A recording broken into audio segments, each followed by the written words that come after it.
What is up, guys? What is up, Patriots around the world? The gang is all here. We're all here this time. We have a special guest backstage, and we're so excited to just share his story, share about what's really happening at the border, his past experience. It's going to be a great show. So if you guys are tuning in, no matter where you're from, drop a comment, drop where you're from. You guys are going to want to share this video out. You know how we always put the truth out there, facts. Sometimes it's not always something we want to hear, but you're going to hear it tonight. This is a great interview. You guys are going to want to sit on your couch, get some dinner, put in some TV dinners, whatever y'all eat, vegan, whatever. Get your food. Pizza rolls. We don't care. We don't care. If you want to drink some coffee, drink some coffee.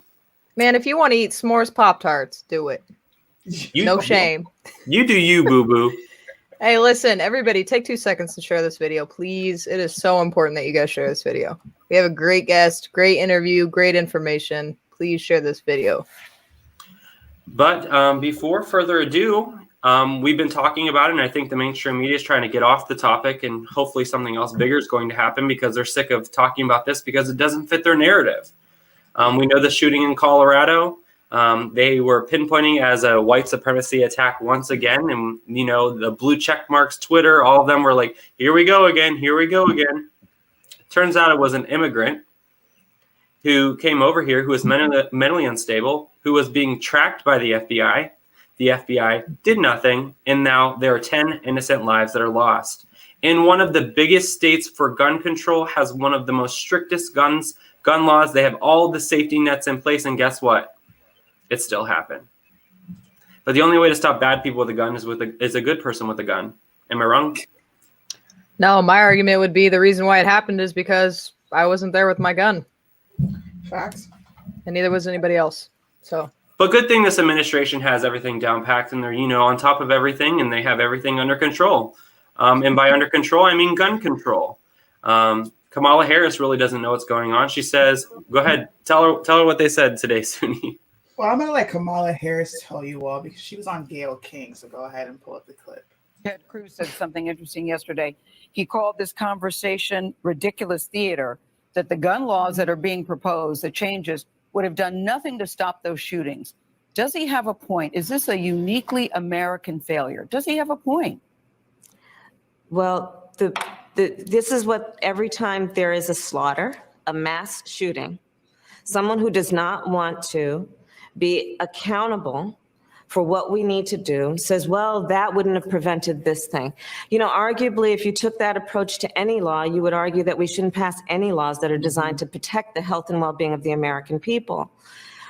So listen, yet again, we have a situation where there are 7 children who have lost their father, where there are families in 2 big states of our country who are mourning the loss forever, will be without their family members, their friends who were innocent, who were going about their lives and were gunned down. And, you know, but guys, I want to be, again, I'm going to start with where Ted Cruz said something interesting yesterday. What sense does she make?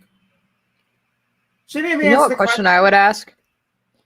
What does the Constitution say? She don't know because they don't go by the Constitution, like ever. You're muted.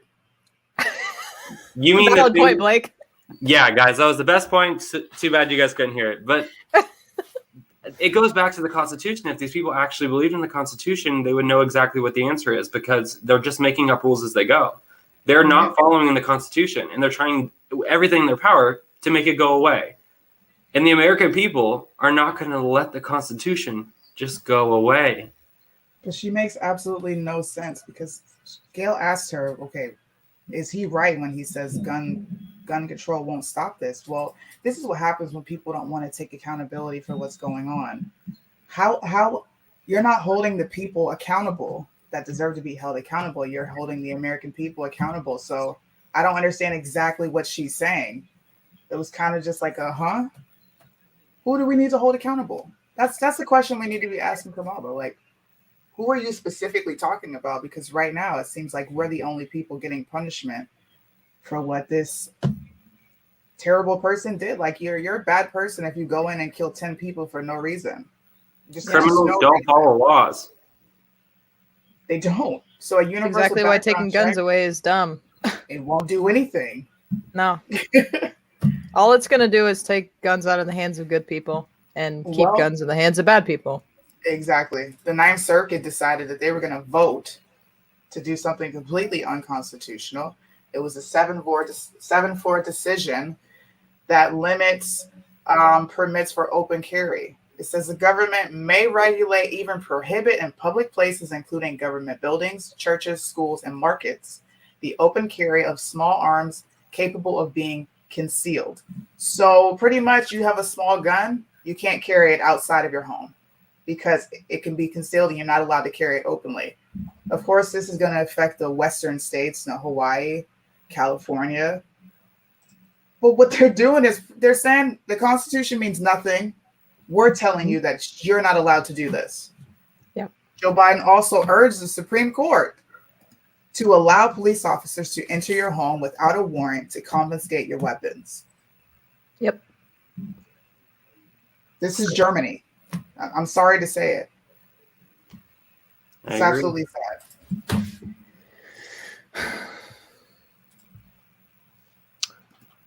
All right. Are we ready to bring on We ready? Victor? Okay, I'm going to try not to butcher his name, this poor man. Okay. Victor Avila. I think it's close. Okay. Pretty good. This man has a book called Agent Under Fire.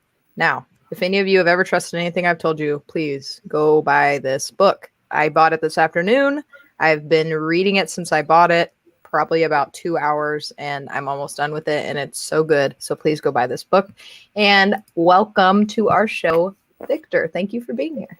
Thank you so much for having me, guys. I really appreciate it, and I really love the platform that you have here and the information that you're putting out. I think it's so important, and I can't help myself but want to comment on the mass shooting if I can. Please. First of all, I want to give my condolences to the police officer's family and all of the family members affected by the shooting. I know I'm preaching to the choir here. It's not the gun's fault here. It's the individual, and Kamala Harris wants to place accountability on the shooter because he's the person responsible for the shooting. Now, when it comes a little bit of, I used to live in Colorado, and so I know a little bit about the laws here. Colorado is an open carry state, just like the state of Texas, just like the state of Arizona. You can carry your gun on your hip, exposed. Even though I'm a native Texan, I was never really. It's rare for me to see somebody, but when the first time I went to Colorado and I saw somebody, believe it or not, at the same grocery store, not the same one with the shooting, the same chain, King Soopers. It was a female lady with a 38 snub nose, like exposed, like on her hip. It kind of takes you a little bit back. Oh, okay, yeah. And in Arizona, it happens the same way. So that's what the Ninth Circuit is trying to take away. What is not surprising to me is that there was no one with a gun here because Boulder is a very, very liberal town. Is a very, it didn't surprise me that no one. I wish also that someone there would have been a bystander with an innocent bystander with a firearm, because we know that would have been able to at least stop the threat and save lives. But gun control is not the answer. We know that and in my career I've seen it. It doesn't matter what you do with the law. What you're going to do is you're going to affect the law-abiding citizen. What you're not going to affect is the criminal element. They will continue to get the drugs. They will continue to get the firearms. And let's start addressing that. Let's see why this individual that was brought here as a child, and we're going to talk about this, of a lot of individuals being brought over right now, young ones, unaccompanied minors that are going to grow up, and they're going to grow up in this country. And unfortunately, a lot of them will grow up and commit crimes just like this individual. And so I'm a big proponent of border security, and we'll talk more about that, but I'll let you guys throw out some questions at me. Okay, so the first thing that I really want to know is that I know, like, just a little bit of history that you were, fighting for answers from the Trump administration. Stop me if I'm wrong, about why why you and your partner were ordered to a place that you shouldn't have been. like Highway, what is it, 57? 57. So First- actually, the First off, answer is Victor, can you tell them who you are? yes. Sorry. My name is Victor Avila. I'm a retired ICE Homeland Security Investigations Special Agent. I worked most of my career on the border. I'm born and raised in El Paso. Worked most of my law enforcement career there in Mexico and in Europe. And I've lived in a lot of cities around the country. I'm a subject matter expert in human trafficking. I investigate, everything else: drugs, money laundering, counter-proliferation investigations, intellectual property rights. But my subject expertise is human trafficking. That's what I concentrate on, especially when I was in Mexico, rescuing countless women and children from these horrific conditions. And so we're seeing it now. And so to answer your question, it's actually the Obama administration that we've been trying to get answers, because it was this happened in 2011. So I could let your listeners and viewers know. In 2011, I was assigned to the U.S. Embassy, the ICE office in the U.S. Embassy in Mexico City. And I was sent on assignment of this Highway 57 with Special Agent Jaime Zapata, who was temporarily assigned to the office as well. And on the way back, traveling by land, we were ambushed by the Zetas cartel, which at that time was probably one of the biggest cartels in Mexico and most violent. They were known for their level of violence. And they ambushed us on this highway where they shot at us over 100 rounds. Special Agent Jaime Zapata tragically lost his life next to me. He was killed in the line of duty. I was shot 3 times and miraculously survived by the grace of God. I'm here talking to you. And so I wrote this book to inform people about, first of all, that this happened. It's been 10 years. This past February was the 10-year anniversary. And I think it's important for me to still tell the story, because a lot of people don't know that this even happened. And a U.S. agent was, protecting our homeland and working to defend us, and was killed in line of duty. So that's the reason why I wrote the book. It's very explicit in there, and it shares a story. And then also I go in there at the second part of the book and talk about what's going on right now with border security, as someone that's been there and done that, not a person that's gone there for a 5-minute photo op, and all of a sudden they're experts. I can tell you from experience what I've seen, and the ripple effect and consequences of illegal immigration, criminal illegal immigration, the cartels that leads to and the effect in our country, in a lot of cities around our countries. Our cartels are present here in the United States everywhere. They're embedded with the gangs in Chicago, with the gangs in St. Louis, in Maryland. A lot of these high crime areas and a lot of these shootings are directly attributed back to the cartels, because it's the poison that they're pushing, right? The methamphetamine right now, they're the number one producers in Mexico of meth and fentanyl. And now there's a big issue because they're sending over all these fake pills that they have these pill mills making Adderall, Percocet, all these pills that college students might want to take one. And these are not students that they might be experimenting with drugs, but they're not junkies or what you would think of a person that overdosed of heroin. This is someone that just takes a pill, happens to get one that's full of fentanyl that'll kill hundreds of people, and they're dead instantly. And that's been happening a lot over and over in our country, aside from the true overdoses of heroin and those that have an addiction to these substances. But it all comes down to the cartels, and guess what? It all comes back to border security and Mexico and Central America, and the influx of individuals that we're allowing to come into this country. And so we'll get more into the nitty-gritty with your questions as to specifically what's going on. But it is a crisis. If anybody's telling you otherwise in the mainstream media, that the Biden administration will not admit even to say the word, which I think is so telling, that they won't even say the word because they know that their incompetence of dealing with what's happening at the border, all of a sudden it's happening under their watch, and they don't like it. They don't want the media going down there and taking photos of these detention facilities, these cages. Remember the cages? Well, they're full, and they're overflowing with people, overflowing with minors, and they don't want the media to cover it. They don't want to be exposed, because of their open border policies, and this is one of the consequences of it. I have a question for you, just out of curiosity. Does the media ever reach out to you to talk about what's happening on the border? Do you Not- ever reach out to the media to say, look, we need to talk about this? And they just, No, I wish I could get on CNN. I want to be on MSNBC. I want to get on those channels and tell them the truth.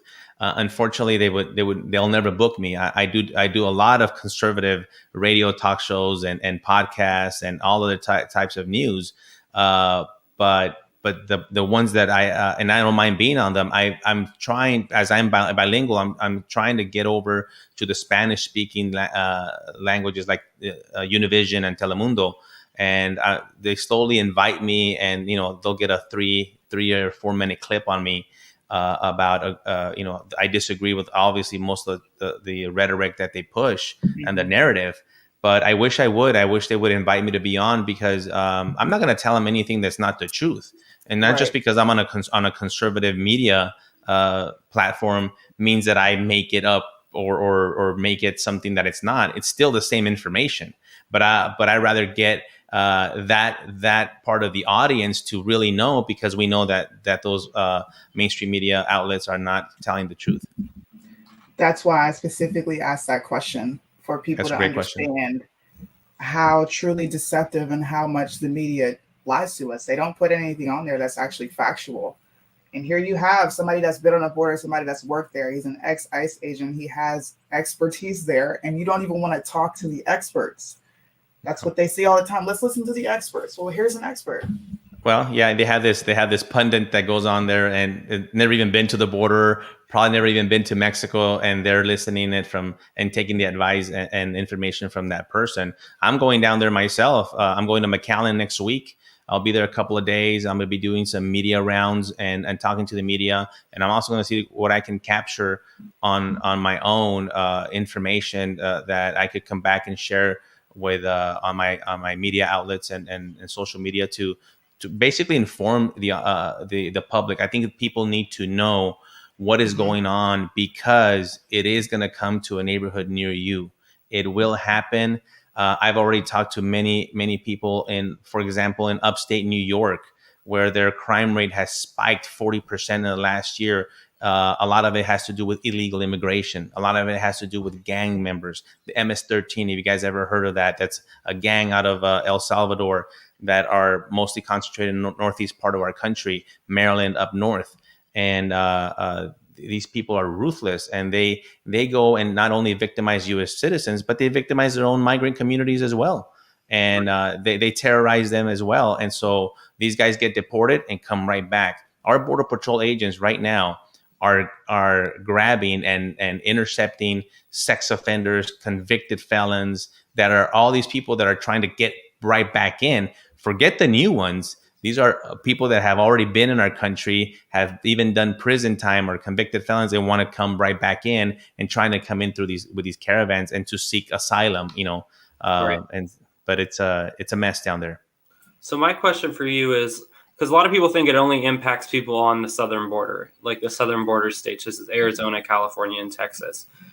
Which cartels right now do you think are like pushing this narrative and pushing this, huge influx, and who's really running the systems? Great question. So this is what's going on with the cartels. There's about, by the way, the cartels in Mexico are running Mexico, and I'll be one of the few ones that'll say that no longer are the politicians, even the president of Mexico has lost control of his own country. And listen to what I'm saying here.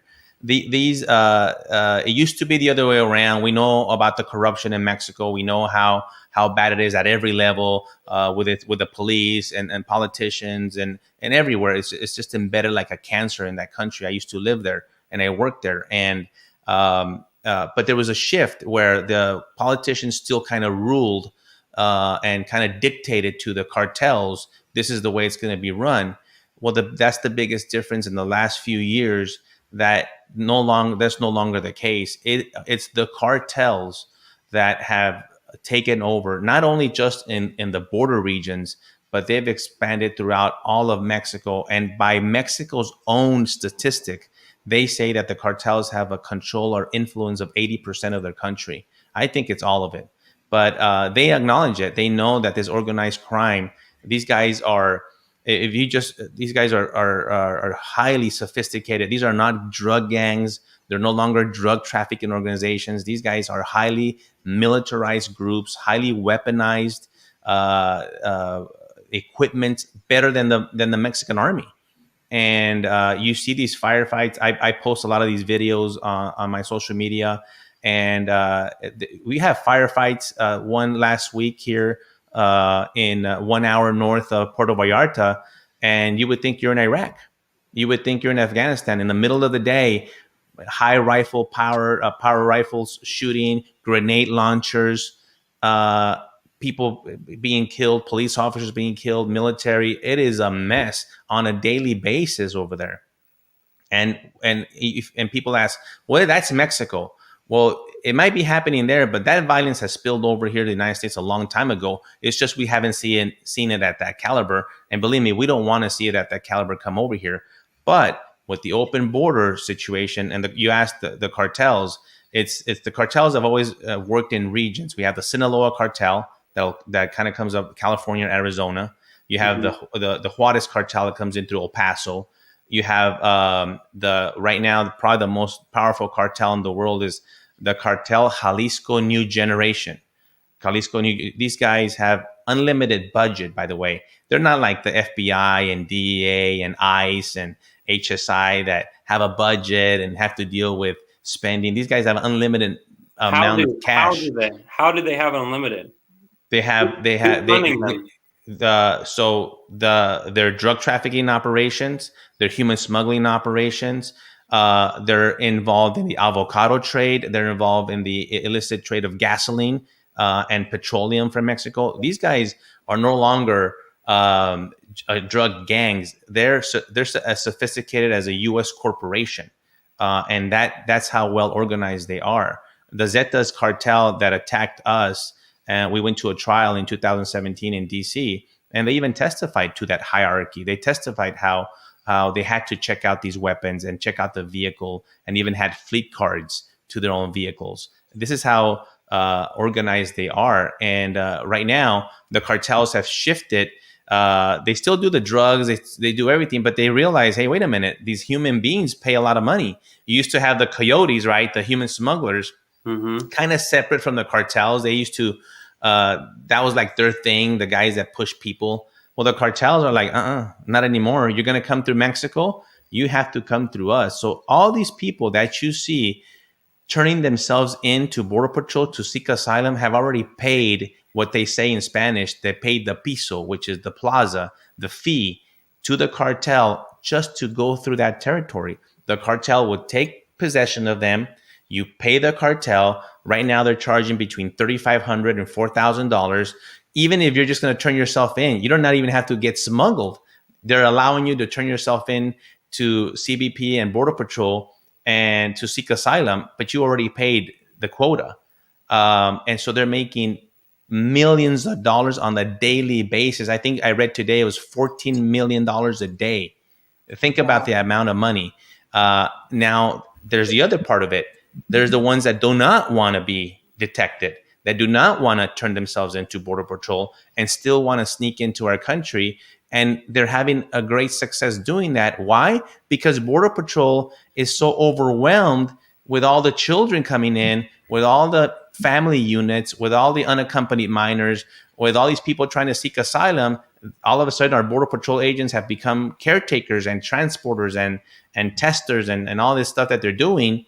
And the border's wide open where there's no wall. You know, the wall, Biden stopped the construction of the wall. And so these cartels are taking advantage. All of this is benefiting them, by the way, the cartels. And they're shipping people like crazy. I just posted a video of a tractor trailer, a semi-tractor trailer at the back of illegal aliens being offloaded near San Antonio, Texas. This is, 300 miles from the border. Right. Dozens and dozens and dozens being offloaded. in a smuggling venture because they're still doing that. The Border Patrol calls those the gotaways. They got away. The gotaway. Well, there's a lot of gotaways. If you look at the numbers of the apprehensions that they're getting, there was over 100,000 in February. They're thinking more than 200,000 this month. Those are incredible numbers. Those are the ones that they have apprehended. We don't know which ones are the ones that actually got away. We don't know the full numbers of actually people that are in our country. And the scary part is not just a migrant economic person that wants to come in here because I don't have a job in Guatemala or Honduras. It's the special interest alien that comes from special interest countries. And that is individuals that come from countries that the Department of Homeland Security and FBI have deemed special interest in the sense that they have ties to terrorism, like Syria, where the shooter from Colorado was originally from, Bangladesh, Somalia, Yemen, Pakistan. And so these individuals are there in Mexico as well. They've been there all this time. I used to interview them back then when I worked there. And they've been, because they know that once they do their smuggling venture from wherever they come from and they hit Mexico, they're as good as being in the US. And then they're allowed in, and then you never hear from them again. We have no idea where they're at. Are they gonna commit a mass shooting? Are they planning to do something else, a terroristic attack on our country?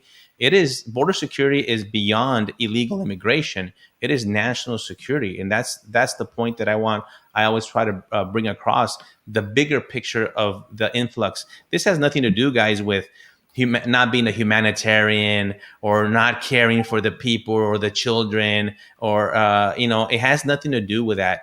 It has to do with the protection of our sovereignty. We're losing it every day. And if we don't do something about it now, we're going to lose our sovereignty. And then we're not going to know. I'll tell you we're going to know. We're going to know what that feels like. And it's not a good feeling when you give up those rights. I bet you it feels a little bit like this. That's hilarious. It's okay, but it is overwhelming that the Biden administration will not. I just don't see it. It doesn't make any sense. First of all, what's happening at the border. Second, he's tying the hands of our ICE agents in the enforcement in the interior of the country. He stopped this great operation. It's called Operation Talon. It was ongoing last month. And this was an operation that ICE goes and locates illegal aliens convicted of sex crimes, child trafficking, child rape, child pornography. And they go round them up because they're supposed to be deported, right? Well, he put an end to that. He says, you're not to touch them. You're not to deport them. And so my thing is, if we can't deport illegal alien sex offenders, then who can we deport? Because I think we all could agree that those would be the primary people that we would want to remove from our country. And if we can't go after them, then who are we going to go after? And this policy is a dangerous one. And I'm not a fearmonger here by any means. I'm just telling you what we're seeing and what we can see, and more than likely we'll see in the spike in the ripple effect that I keep on calling it, because you'll see it affected in our schools. You'll seeing it in our healthcare systems, in our safety and security of our citizens. Some of these towns in the border towns are already overwhelmed. They're dropping off 300-400 people on a daily basis. And the sheriff and the mayors are like, hey, wait a minute. What do we do? How do we absorb these people? Where do we put them? And so maybe a lot of the blame is not on the actual migrant, because I understand them. They're just trying to do better, especially when Joe Biden tells them, come on over, the border's open. Well, you know what? If I was in Guatemala in those conditions, I'd come over too. And so the message has to be sent clearly from this government that if you're going to come to the United States, you must follow our laws. We have immigration laws. We have enforcement. And it's a very simple solution. You send that message down there. You start picking up people and start deporting them, especially the criminal aliens, and send them back and send the message that that's not the way you come into the United States. We have a very generous immigration system here, albeit I know it needs work. But nevertheless, that's the system that we have right now.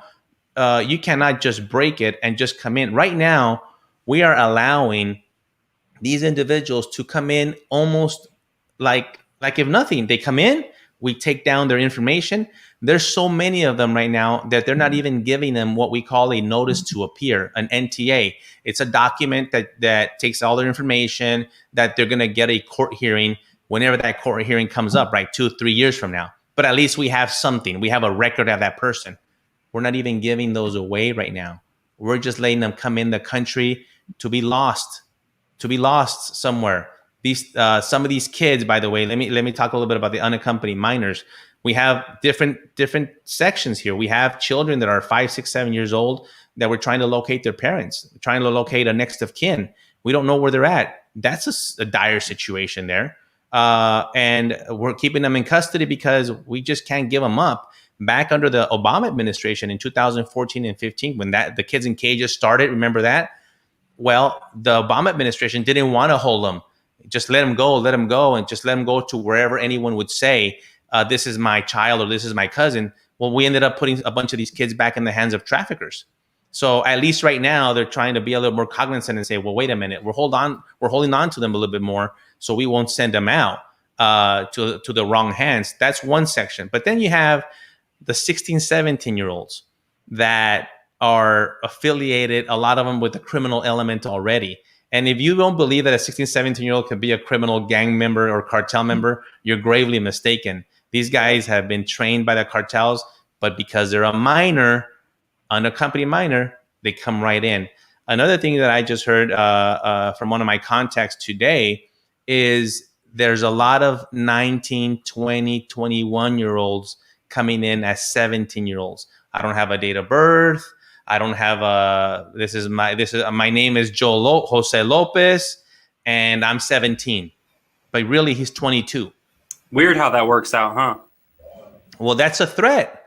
That's a threat to our communities. These guys are going to end up living where you live in your communities, everywhere, California, everywhere. I do conferences and I put up a map of where these guys are at. They're everywhere in our country. Maybe not so much in North Dakota, but that's probably the only state that's kind of not inhabited by these guys. But they're everywhere, and they're going to continue. The ties are not going to end just because they came in. These individuals are not here to assimilate. And by the way, Kaylee, I talk about this in my book. I think assimilation to this country is one of the most important things to do if you come here as an immigrant. You have to assimilate to our culture, to the American way. I'm a product myself. As I talk to you here, I'm a product of the American dream. My parents came here legally. They came here. Myself and my sisters were born here. We're the first ones to go to college. My twin sister's an attorney. My older sister is a successful property manager. And they did it the right way. And we assimilated to the country. I'm a patriot. I'm an American. And that's what we need to do. We don't want to let you come in from Honduras, and the first thing you come in here from Central America is wave your flag. If you want to come to America, we have our own culture. We have our own history. We have our Constitution, right? And these individuals come from broken countries that they don't know how this functions. They don't know the laws because it's broken in their country. And a last thing I'll end with here is the asylum that they're seeking. The asylum criteria to seek asylum into the United States is very clear. It's like 5 bullet points. It's super easy. You have to be persecuted by your government because of your race, your religion, or your political affiliation to an organization. Most of them, if not all of these individuals, are not. They will tell you when they're interviewed down there, they say, no, I want to come here because of a job. Or they want to say, well, there's a lot of violence in my country. Or, yes, the cartel killed my dad or killed my uncle and they killed my brother. All that is horrific. And those are horrific conditions and poverty and no education and no work. But that is still not a criteria for qualification for asylum. And the Biden administration is ignoring that. And they know these individuals do not qualify for asylum and are still letting them in. That's why the prior administration under the Trump administration had them wait in their home country or in Mexico because we knew they weren't going to qualify. Well, we'll do the investigation while you wait over there, and then we'll find out. And we find out that actually you do not qualify, and so you cannot come in. And so, as you can see, it's a big picture, a lot of information. It's the cartels. It's the illegal immigration, a lot of other groups, and the trafficking and the of drugs and children that still continues to happen that we cannot ignore. I have a burning question, and I know other people are thinking the same. How does the U.S. benefit from all this? Because they're clearly not putting a stop to it. They don't care. In my mind, I'm thinking this is pushing communism and socialism towards the global governance, but you have more expertise here. So how exactly does the U.S. benefit? Well, you're right on it. There's no benefit to the United States. I think the Democrats are doing it for several reasons. One, politically, right?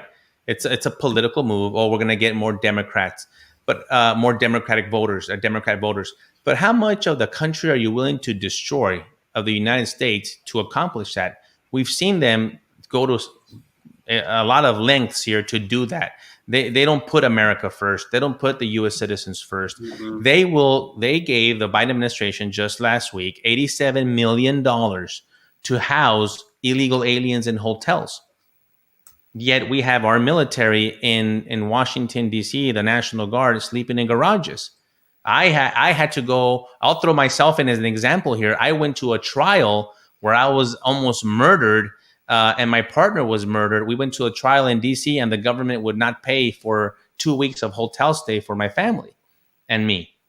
They ended up reimbursing a portion of mine, and I was a U.S. official, but they will give $87 million to house illegal aliens and educate the kids and give them all the resources when we don't have our own children going to school in a lot of these states. It is upside down, guys. It is backwards.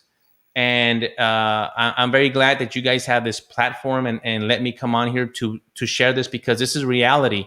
And this is going to continue.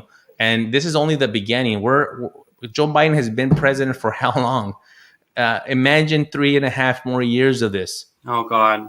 We are expecting in the southern border over 1 million people before the end of the year if they don't shut it down. The Secretary of Homeland Security, Alejandro Mayorkas, continues to say that the border is shut down. The border is closed, he said, and he says that the border is secure. This is the Secretary of Homeland Security, guys. This is unbelievable to me as an ex-employee of that department to hear those words when I'm telling you what's happening and the people that are coming in, and he has the audacity to say that the border is secure and that it's closed. You know, it's closed to essential travelers only, but it's been like that since COVID hit. But we're still allowing the illegals to come in. But if you're a regular person from Mexico that wants to travel into the US, you can't come in. But if you're illegal and by the way, you happen to have COVID, it doesn't matter, because if you're positive COVID, we're gonna put you on a bus and an airplane. I'm gonna verify the airplane. I haven't verified the airplane, but the buses for sure. They're being placed on buses. I live in Dallas, Texas. Our convention has 1,500 unaccompanied minors in here. The San Diego Convention Center is about to get open. They're using Houston. This is now moving closer, and before you know it, they're going to go closer and more into the interior of the United States, because these cities cannot handle them. These are a large number of people at one time, and that's why it is a crisis, and they won't admit it. All right, Kaylee, your turn. Oh man. He answered a lot of my questions when he was talking, but so in your book, kind of towards the end, you start to talk about Biden's policy that he put in place and walking guns. Can you explain that just a little bit? Because I'm going to be honest, I wasn't like politically woke or informed until Donald Trump became president, because he started to expose so much. And then I was like, okay, I can't, I'm going to stop being ignorant and I'm going to start, learning. So can you explain just like briefly what his walking guns policy was? Yeah, walking guns is under the Obama administration. It blew up when Agent Brian Terry, a Border Patrol agent, was killed in the line of duty with one of these weapons. These are weapons that were bought in the United States. It's called Operation Fast and Furious. And if people want to Google that, you'll see a ton of information online about it. Operation Fast and Furious. It was an operation led by ATF, but a lot of federal agencies were involved. It started in the Phoenix office, the ATF Phoenix office, and ATF, for whatever reason, the Obama administration, they said, you know what? Let's go ahead and allow our agents to supervise people buy guns in the United States and let them walk. That's why we call it gun walking. Let them go south into Mexico and not trace them. Let's just let them go. And so we could identify the bigger fish and maybe take down some of these arms trafficking organizations. Well, the problem with that, and it was the biggest botched U.S. operation in the history of law enforcement, because they never let up with the second part. Nobody ever from ATF contacted Mexico and said, hey, by the way, here comes 700 AK-47s coming down to the border. How about you track them to wherever they're going to take them and then take these people down? They never did that. So they sent thousands of firearms. And this happened in December of 2010 when Agent Brian Terry was killed. 2 months later, we were ambushed, and 2 of the weapons recovered were from a similar operation out of Texas. It's linked to Fast and Furious. Exactly the same thing. ATF was aware. ATF had the opportunity to arrest these guys and never did it. They did it under their own watch. ATF even forced the gun shop owners to sell the guns, because even the gun shop owners in Arizona and even in Nevada said, wait a minute, this seems kind of strange that even though I know you're the government and you're showing your badge and you're telling me to give you 300 guns, 500 guns, 700 guns, and it doesn't seem right. The ATF says, no, you're going to have to do it. And they did it so blatantly that they put some of these gun shop owners out of business, and some even in jail for not complying with them. And this is how bad and corrupt this operation was. Anyway, these guns have turned up in Benghazi. Remember the mass shooting in Paris a few years ago? Mm-hmm. Yep. Fast and Furious gun. It's a Fast and Furious gun. El Chapo Guzman, the head of the Sinaloa cartel, he had a 50 caliber Fast and Furious gun. In our shooting, 2 of them were recovered, and they've turned up in hundreds of crime scenes, and they've killed thousands of Mexican nationals. Well, you're arming them. You're arming their cartels. And so I talk about it in the book because we've been trying to get the information, but the Obama administration blocked all this. President Obama asserted executive privilege order. And to this day, even after President Trump was president, we were unable to lift that executive order to gain access to the documents. And we're still fighting for that. Wow. So I have 2 questions for you.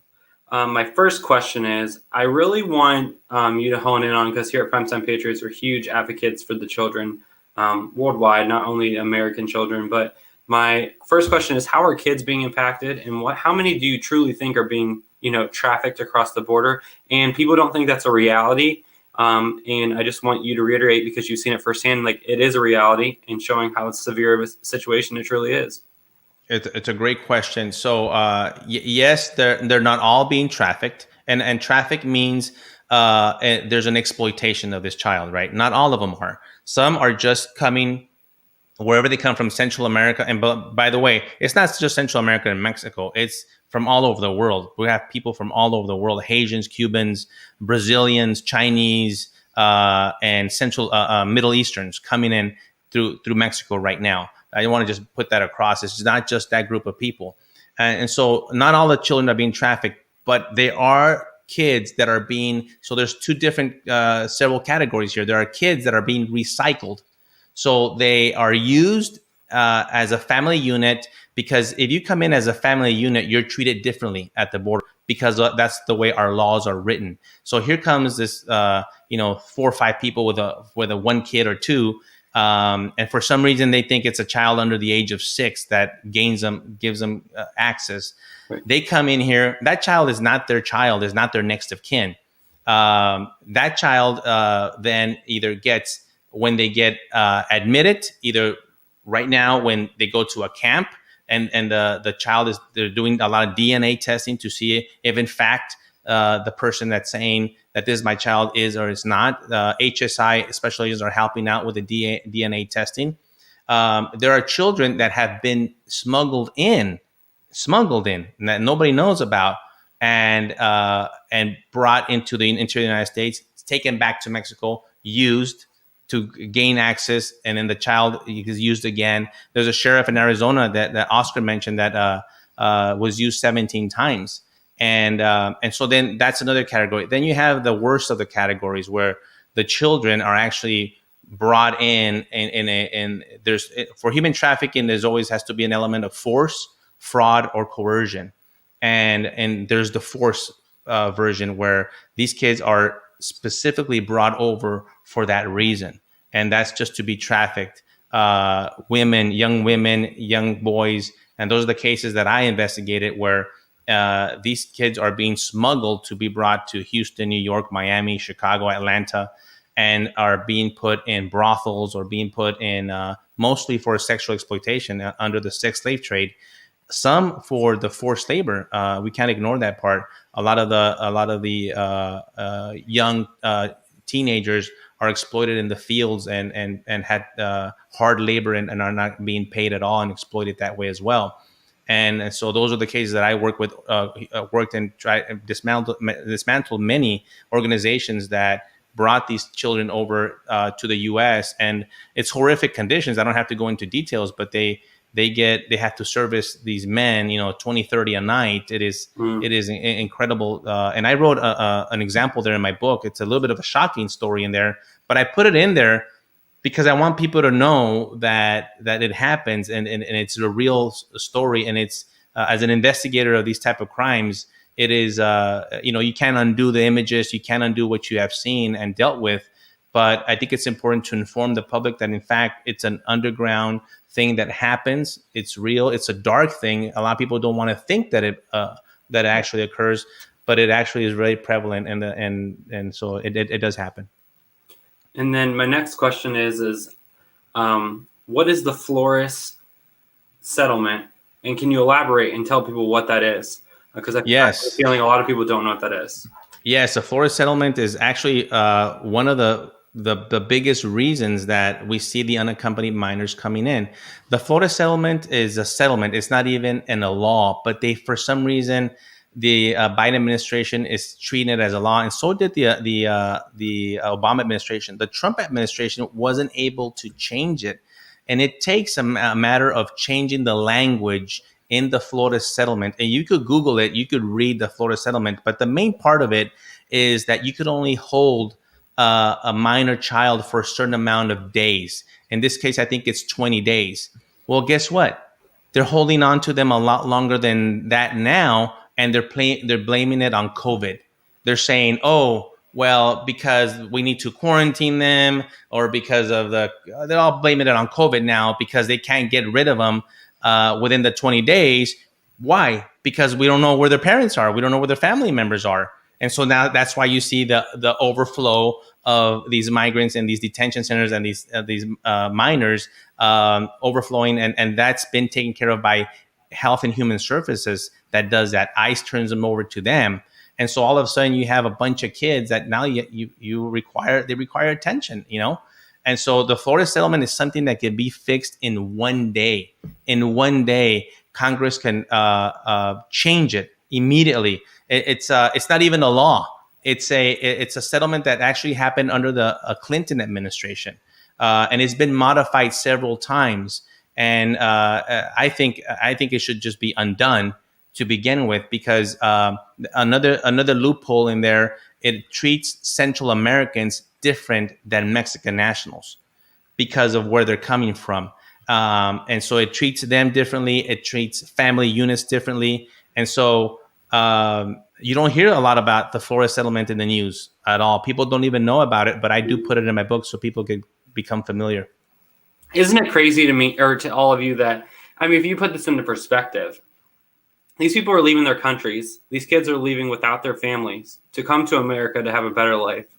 And then here in America, we have such minor problems compared to these individuals that we're literally arguing of what bathroom we're going to pee in. Yeah.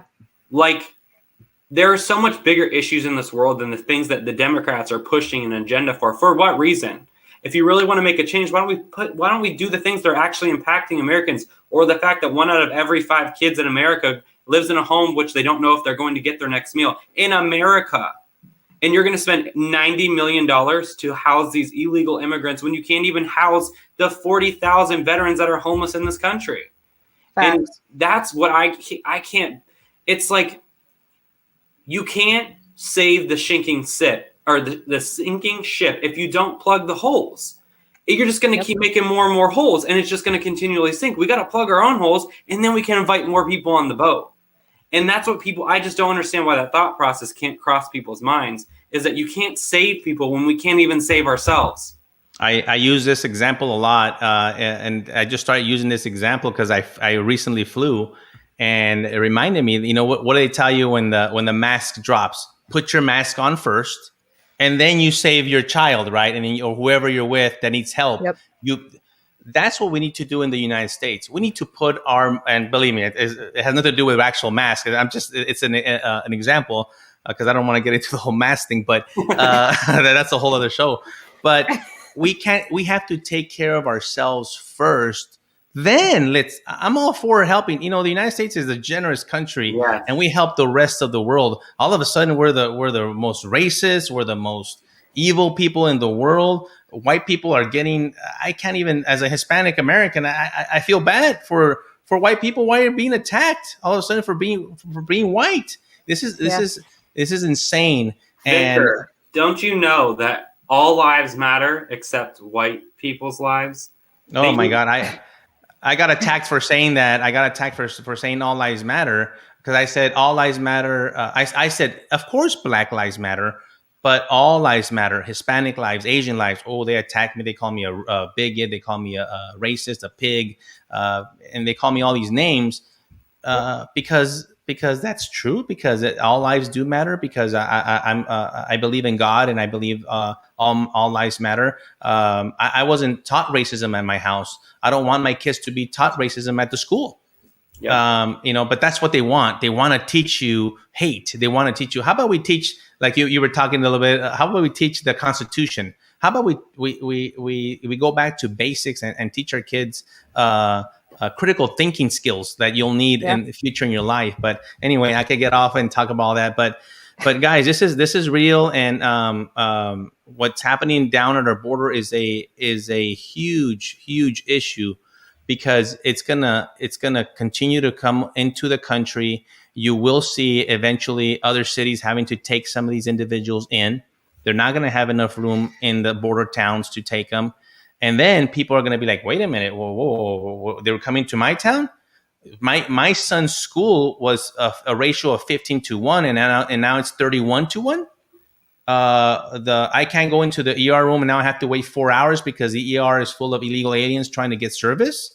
Now that they're getting a stimulus check, so we're giving them money already, and this is not the right way to do it. I'm very pro legal immigration.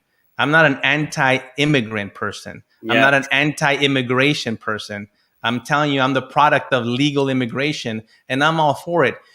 Right now, I feel really bad for the ones that have been waiting for their green card, that have been waiting 12, 13 years. All of a sudden, they pushed aside. They're probably thinking, man, I should have just gone and turned myself in to Border Patrol and seek asylum, and I would have been in the country.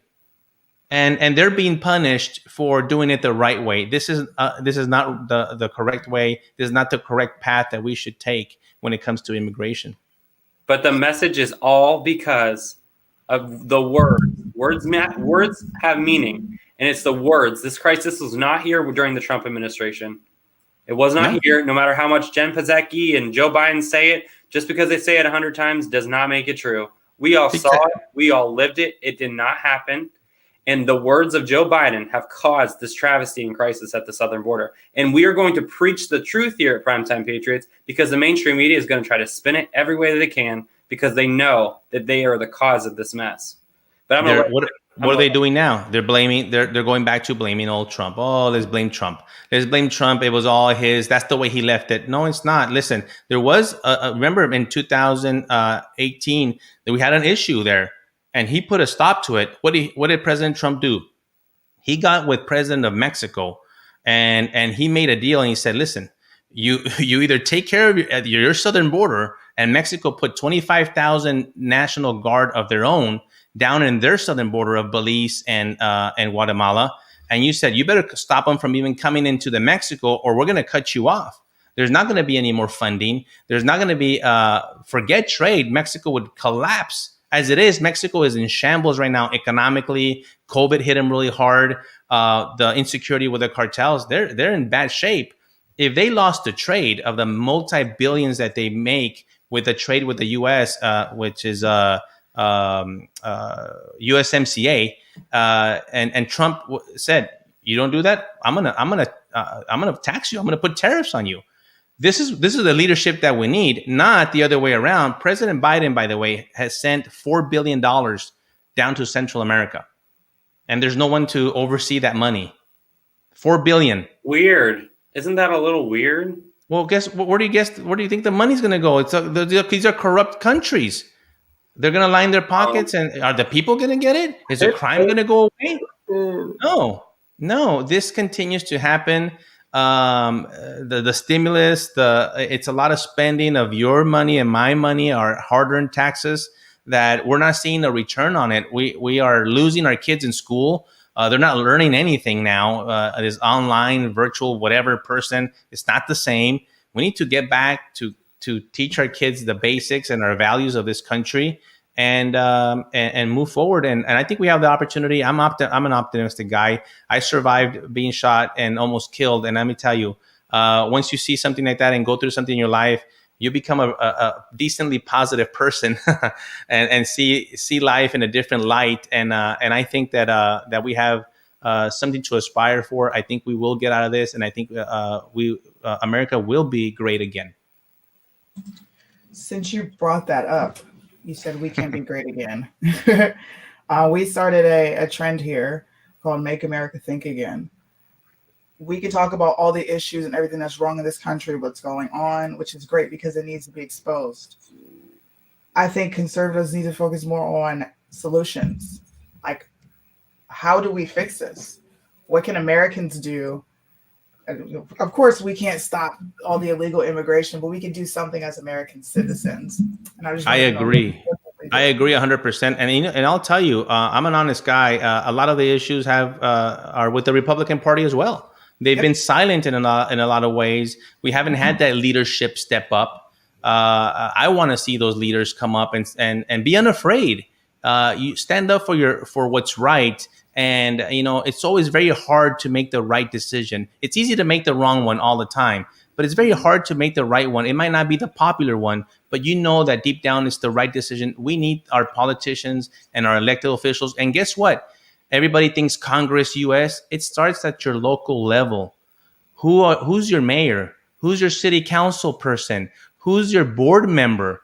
Those are the people that are making the decisions in the city of where you live, or whether or not the restaurant is open, or whether or not you cover your face. The county commissioner has all this power all of a sudden. Who is the county commissioner? Have you ever been to a city council meeting? Have you ever been to a board meeting? I challenge you to go and check it out, and just to be exposed to that process at your local level, and you'd be surprised what they're trying to do at your local level. I'm heavily involved in mine, because the school board issue is a big one here. It's come to us, the critical race theory and everything else. It starts at the local level. Look at what's happening in Portland. Look at what's happening in Kenosha, Wisconsin. Look at what's going to happen in Minneapolis. There's an autonomous zone where they killed George Floyd. You can't get in there. Not the police, not anyone. That's the local level. That's your local police chief. That's your local mayor. And you need to get with them and hold them accountable. If you're not liking what they're doing, you need to vote them out and get people in there that will represent and what benefits the citizens of your town. That's where it starts off, because politics ultimately is all local. That's where it goes, because it'll go from there all the way to your state rep, to your U.S. congressman, all the way up senator, and to the president. That's where it starts, at the local level. I thank you for saying that. I really do. We've kind of been preaching that here. Yeah. Oh, great. Us, well, what do we do? And we're like, dude, you got to start at a local and state level. And they're just like, well, it doesn't matter because our voting is rigged. And I'm like, yeah, but you're not paying attention to the local governments right now. They're actually doing things to change those laws. That's A right. lot of them. They lot are. of them. So it starts there. You just heard it from the ex-ICE agent. He has all this information. He's the expert here. The only way you're going to change anything is if you vote state and local. We've been saying this for months, so it feels good to have you come here and say the exact same thing that we've all been saying. Awesome. Yes. You want me to close out, Blake? You can if you want. No, I'm good. I feel like I talk so much. I'm like, Guys, actually, Victor, thank you so much for coming on our platform. I mean, I can't put into words how much we appreciate it. Thank you for your service to our country.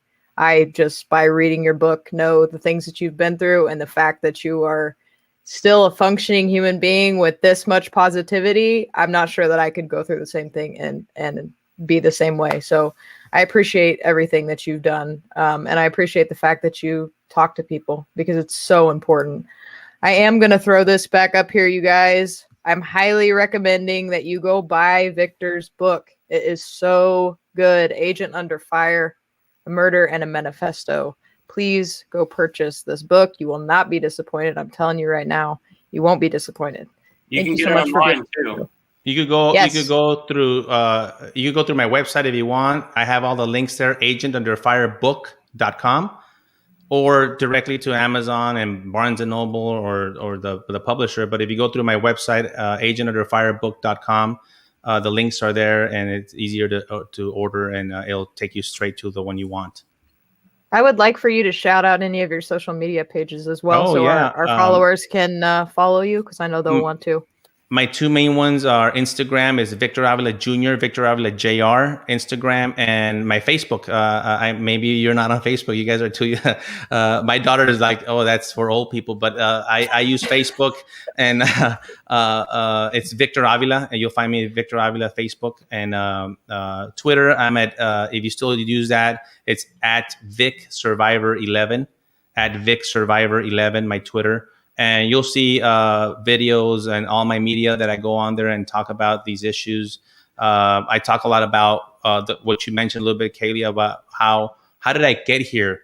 Well, it wasn't easy. I had a lot of dark days, and I talk a lot about officer wellness as well. You know, officer suicide is at a highest rate right now because it's hard to be a law enforcement officer. It's hard anytime. It's harder now because they're being vilified, and so I like to share that experience of what I went through physically, mentally, emotionally, and the back end of. You'll see that when you read it, how much I mention my family in the book, because that's how important I think they are. All right, guys. Thank you all so much for tuning in. Victor, again, thank you for being Thank on you, our guys. platform. Really appreciate it. Thank you so much. We will All right. catch you guys next time. All right, guys, remember, make America think again. That's what it's all about.